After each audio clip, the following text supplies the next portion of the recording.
draft a policy to receive bequests or other large undesignated gifts. Somebody may have a windfall in the stock market. They're very much alive, and they just want to give a gift of $25,000 or $50,000 to the church, and you all use it however you see fit. You want to get into a fight, you want to see something real interesting happen, just try to do that without a policy to determine who is involved in making the determination of how the money is spent and how that money is broken down and paid out.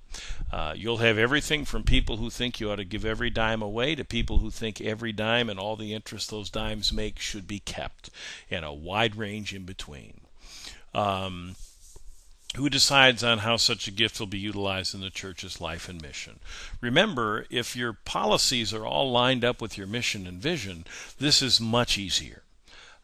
And are you encouraging people to think about making these gifts? I get mail from the orchestra, from the Red Cross, from the Boy Scouts, from the Community Foundation, from the Hospital Foundation, always reminding me to leave them in my will, and they'll be glad to talk to me about that.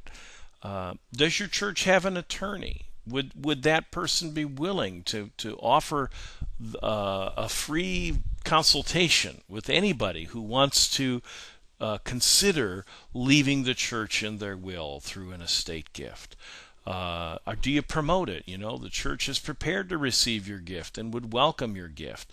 And you can show them, because you have a policy, how we will use your gift unless you would like to put it in one of these other places.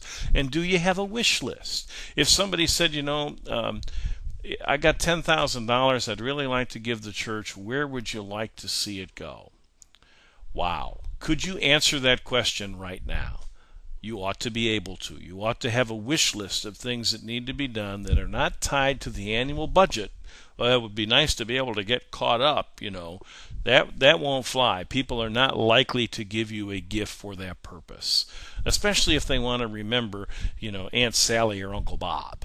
They're not likely to give you a gift to just make up the general fund balance. What policy governs the investment of monies in savings or reserves? This was a question the church dealt with many years ago in terms of apartheid in South Africa. There was a great divesting of the church's investments, changing where money was invested as a part of putting pressure on the government of South Africa to end the practice of apartheid. Are there other things that are out there? Do we want to invest in companies that have a track record of being bad for the environment, that don't have good practices and policies and personnel around their hiring of women or minorities or the benefits they pay? Have we thought ethically about where the monies go and how they go? And do we tie them up for long-term periods of time and then, oops, we can't get to them because that's a 24-month CD? These are practical matters that really become important regardless of the size of your church. Is there a limit to what can be held in reserve before some other action is required? People been giving you money for years, in an undesignated fashion. Maybe the budget's been pretty good. You've been squirreling some extra money away, and now you got $100,000. Should you be sitting on that much money, and why? If we reach a certain point, whether it's against a percentage of the budget or a multiple factor of the budget or some other magical number that you as a board and congregation work out, should the money be then, or the interest on the money then be put to use for mission? We're not the first Christian church savings and loan. We're the first Christian church mission outpost, and we need to remember that. What policy governs the receipt of real property, gifts, or securities? Someone may want to give you a piece of property. How wonderful. oops, it used to be a gas station and is now an EPA Superfund site because all the tanks leaked out into the ground and were remitting, gasoline spill for a mile radius in the local creek, and it's killing fish. And oh my Lord, you don't want that piece of property. You want to be able to get rid of it. Now, that property they bought down on that deep lake in Tennessee that they never built on and is now worth about $50,000, you want that piece of property with no strings attached. Sure. So do you have a policy that allows you to both accept and refuse conditionally gifts that people make? And regarding securities, bonds, stocks, what do you do with those when you get them? Do we sit on them and hope the market rises?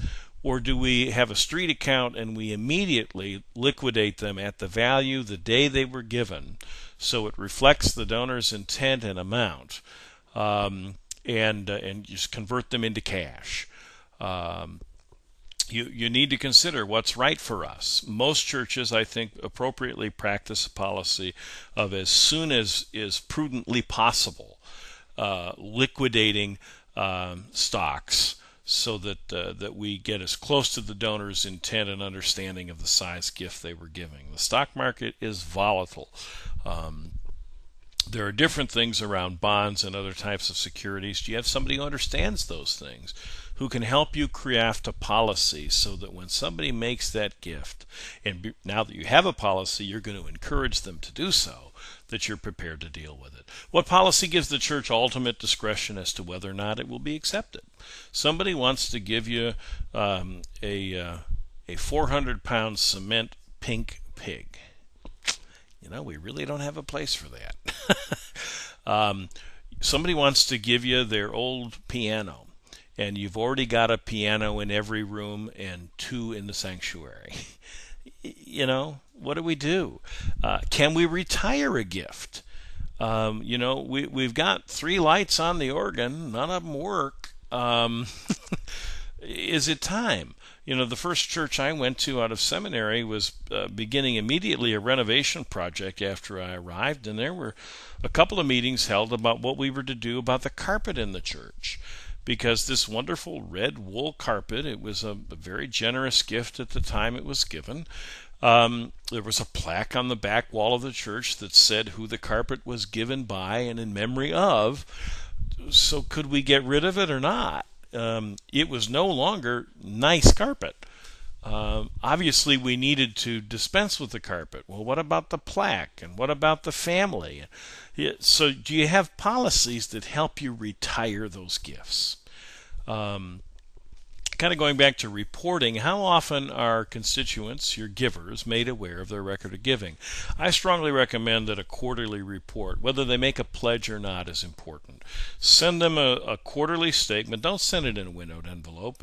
Maybe in January we have an understanding of the IRS that will send folks the tax information for the year they need to settle up with the government around their charitable giving. But in the other 3 quarters of the year, send a nice letter.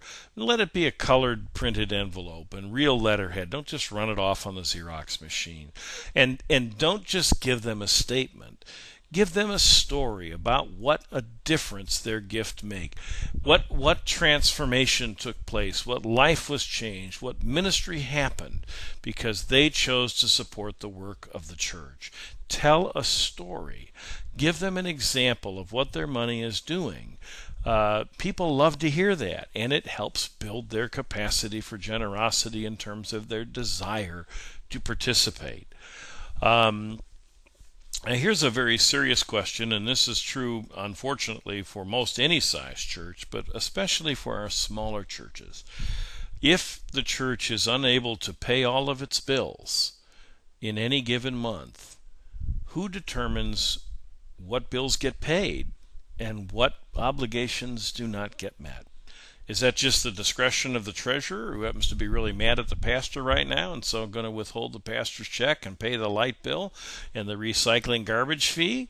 I'm going to buy next quarter's Sunday school material and I just don't happen to have enough to pay the pastor? Who makes that decision? Do you have a policy in place that says this is the order in which we will pay things? Is it in keeping with who we are as church and our vision? So often, mission is the thing that we will pay last. Now, if our policy is to pay mission first, then now there's not enough money left. What do? Do we understand how we're supposed to do that? That helps the treasurer, and that keeps the possibility of conflict around staff issues at a minimum. So that policy, unfortunately, is important. Does the church or organization that you're serving reflect the principle of the tithe relative to mission beyond the local operating needs? I just mentioned, do we pay mission first? Do we pay mission 10%? And how do we figure that out? Is it if we're going to do it minimum of 10% and we're a struggling small church and we're having trouble meeting our budget, does that include then our local mission and our DMF contribution? Remember, if you're a disciple church, you're still living under a covenantal understanding that 10% of your operating income would be given to fund the common mission of the church, initially Unified Promotion, then Basic Mission Finance, now Disciple Mission Fund. Most of our churches, unfortunately, don't observe that, because if they did, we'd have over $60 million, almost $70 million, to do the work of the church in the mission beyond our local doorstep. And believe me, we're not even at a third of that.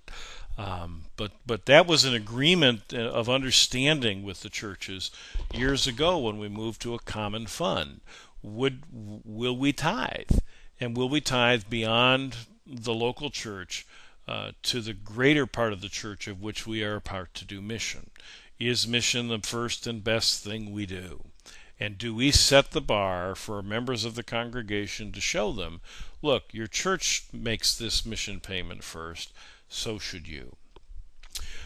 Do you have adequate insurance? Now, first of all, there should be your trustees ought to be looking at your insurance for the church every year, making sure you have adequate insurance, whether you need flood insurance, fire insurance, theft insurance, all of those, insurance issues like you'd have for your home.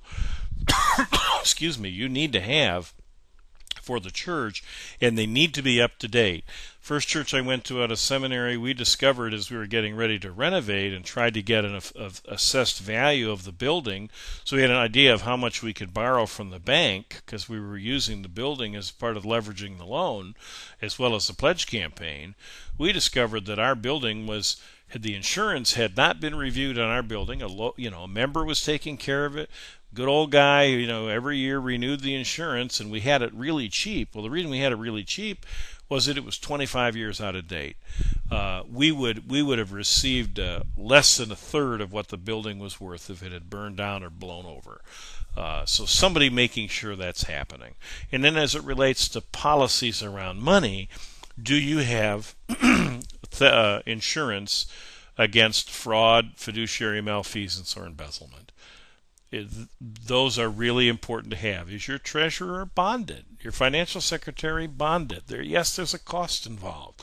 And for really small churches, it may feel like it's not the most important thing, but it's a part of building trust. It's a part of an overall comprehensive understanding of how we do this as church together. It really should be there. In a small church that doesn't handle a lot of money, that's not going to be as expensive as it is for a church with $1 million a year budget. What plan is in place for developing future leaders? Aunt Bertha's been, keeping the books for 50 years, and she, dies in her sleep and gets to go meet Jesus. Who's going to write the pastor's salary check tomorrow?